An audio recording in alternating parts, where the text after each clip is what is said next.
ഇന്ന് പനിയായതുകൊണ്ട് കോളേജിൽ പോയില്ല കേട്ടോ. അപ്പോൾ ഇന്ന് കുക്കിംഗ് ഡ്യൂട്ടിയൊക്കെ നമുക്കാണ്. ചോറ് ഇവിടെ ആയിക്കൊണ്ടിരിക്കുന്നേ ഉള്ളൂ. അപ്പോഴത്തേക്ക് ഞാൻ ഒന്ന് അടിച്ചു വരാമെന്ന് കരുതി റൂമൊക്കെ. അപ്പോൾ അടിച്ചു വാരിക്കൊണ്ടിരിക്കുകയാണ് കേട്ടോ.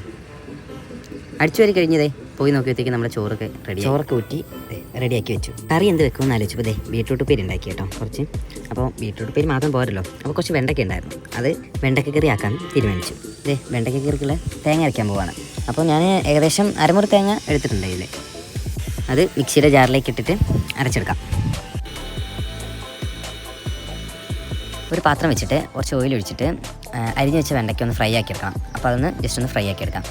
ഫ്രൈ ആക്കി മാറ്റിയതിന് ശേഷം കുറച്ച് വെളുത്തുള്ളി, ഇഞ്ചി, പിന്നെ കുറച്ച് ഉള്ളി അതുകൂടിട്ട് ജസ്റ്റ് ഒന്ന് ഉള്ളി വാടുന്നവരെ ഒന്ന് വാട്ടിയെടുക്കാം കേട്ടോ.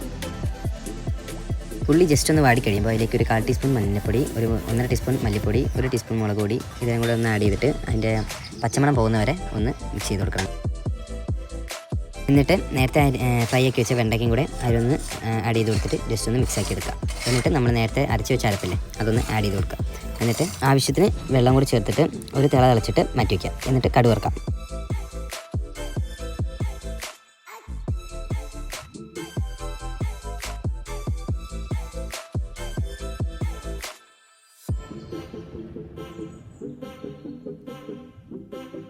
കടുക് വറുത്തതിന് ശേഷം ഇത് നമ്മുടെ കറിയിലേക്ക് ആഡ് ചെയ്ത് കൊടുക്കാം കേട്ടോ. എന്നിട്ട് ജസ്റ്റ് ഒന്ന് മിക്സ് ചെയ്ത് കൊടുക്കാം. അപ്പോൾ നമ്മുടെ വെണ്ടയ്ക്ക കറി റെഡി ആയിട്ടുണ്ട് കേട്ടോ.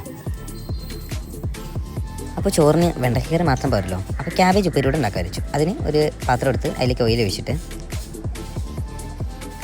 ലേശം കടുക് പൊടിച്ചേക്കാം.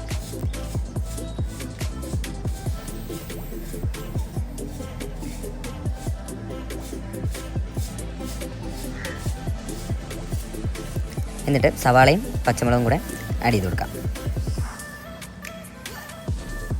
എന്നിട്ട് 1/4 ടീസ്പൂൺ മഞ്ഞൾപ്പൊടി ഇട്ട് നമ്മുടെ അരിഞ്ഞ് വെച്ച ക്യാബേജ് അതിലേക്ക് ആഡ് ചെയ്ത് കൊടുക്കണം കേട്ടോ. ക്യാബേജ് മൂടി വെച്ചൊരു 5 മിനിറ്റ് വേവിച്ചതിന് ശേഷം കുറച്ച് തേങ്ങ ചിരകി അതിലേക്ക് ആഡ് ചെയ്ത് കൊടുക്കാം. എന്നിട്ട് നല്ലോണം മിക്സ് ചെയ്ത് ഒന്നുകൂടെ ഒരു 2 മിനിറ്റ് കൂടെ അടച്ചു വെച്ച് വേവിക്കാം. അപ്പോൾ നമ്മൾ ഇന്നത്തെ ഫുഡ് ചോറ് റെഡി, ഉപ്പേരി റെഡി, വെണ്ടയ്ക്ക കറി ഉണ്ട്, മെഴുക്കുണ്ട്, ബീട്രൂട്ട് ഉപ്പേരി ഉണ്ട്, സല്ലാസും ഉണ്ട്. അപ്പോൾ കിച്ചണൊക്കെ ക്ലീൻ ആക്കി കഴിഞ്ഞു. അപ്പോൾ നല്ല ക്ഷീണം വന്നു കേട്ടോ. അപ്പോൾ ഒന്ന് ജസ്റ്റ് ഒന്ന് കിടക്കാമെന്ന് കരുതി. അപ്പം ബൈ, അടുത്ത വീഡിയോയിൽ കാണാം.